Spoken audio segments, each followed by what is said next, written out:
Mais bon, évidemment, de plus en plus, parce que maintenant, dans les montagnes, par exemple, moi je ne suis pas resté longtemps à la Mitidja, mais c'était dans la Mitidja. J'ai été, tout de suite après, on est parti, on a été en Grande Kabylie.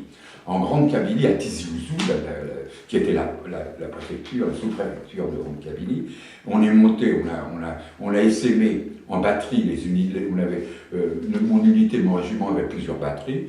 Et alors, bon, moi, j'étais trésorier, enfin adjoint du trésorier. J'avais un brave lieutenant qui était trésorier du régiment, mais qui n'était pas vraiment à la hauteur de la situation. Alors, j'étais bien parce que je réglais tous les problèmes avec l'intendance. Et pour moi, c'était un bon job. Enfin, je participais aux patrouilles, comme mes camarades. Le jour, j'étais trésorier. La nuit, j'étais soldat.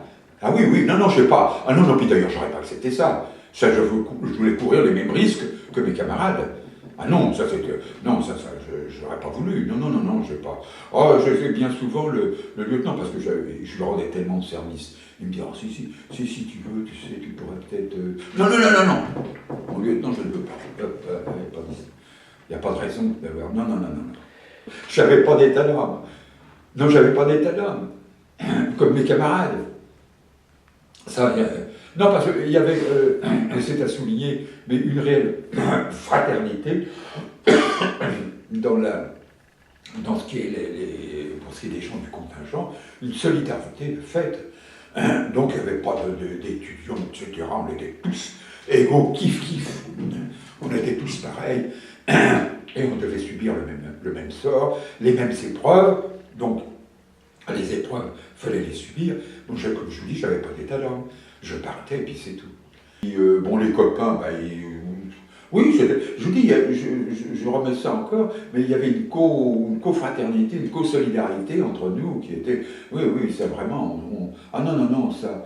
Et d'ailleurs, les officiers se méfiaient parce que de cette co-solidarité, parce qu'ils avaient vu tout de suite que ça pourrait leur porter de ombrage. Ils ne pouvaient pas. Donc j'ai jamais vu, d'ailleurs j'ai jamais vu de mon temps d'Algérie, de sanctions prises par des officiers à l'égard de soldats. Jamais. Bon, des remontrances, des engueulades, comme ça, des fois, bon, des mots, mais non, jamais, ça, au grand jamais, parce que on faisait ce qu'on devait faire, bon, puis c'est tout. On a essuyé des coups de feu, mais moi, j'ai quand même... Alors, on a entendu, bien sûr, de la mitraille dans le fond, on a reçu des fois des grenades, mais vous savez, eux, les rebelles, ils connaissaient le terrain, et sur un piton rocheux, ils savaient comment... Mais nous pas. Donc, nous exposions nos personnes, alors que eux, ils protégeaient les leurs, n'est-ce pas? C'était pas, si vous voulez, il n'y avait pas partie égale, mais ça fait partie du jeu.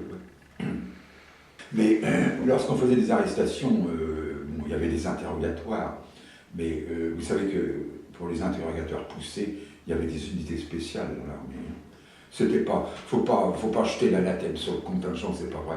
Nous, on n'a jamais touché. Mais évidemment, il y a eu peut-être des exactions verbales, etc. Les bougnoules, on disait les bougnoules.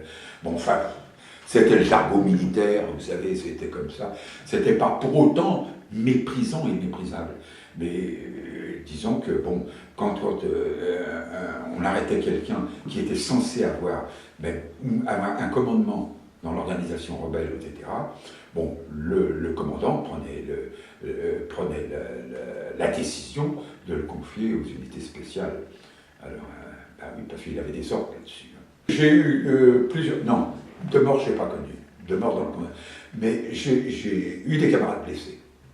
Blessés assez graves quand même, mais blessés. Oui. Évacués à l'hôpital Maillot à Alger, et puis après en métropole.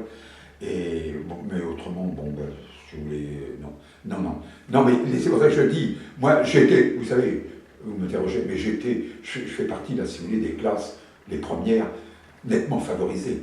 Les aînés ont été favorisés par rapport à ceux qui vont essuyer les graves événements de la rupture de fait, de l'indépendance, de l'arrivée de l'indépendance et tout. Par exemple, 60, 61, 62. Hein. Les camarades qui étaient mobilisés en avril 61 pendant le putsch des généraux, hein, le putsch des généraux Charles Zeller et Jouot et Salan, bon, ben, hein, il fallait obéir aux rebelles. Et les rebelles étaient français, c'était les chefs militaires. Ah, c'était plus nos pas. Alors, qu'est-ce qu'il fallait faire?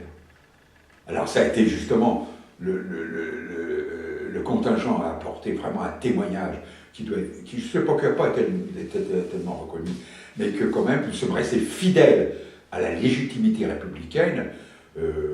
Dans mon régiment, il y avait des gens qui se seraient volontiers soulevés, hein, c'est-à-dire contre la République. Mais là, ils ont été neutralisés. Mais bon, vous savez que ça a échoué lamentablement, lamentablement, heureusement d'ailleurs, heureusement.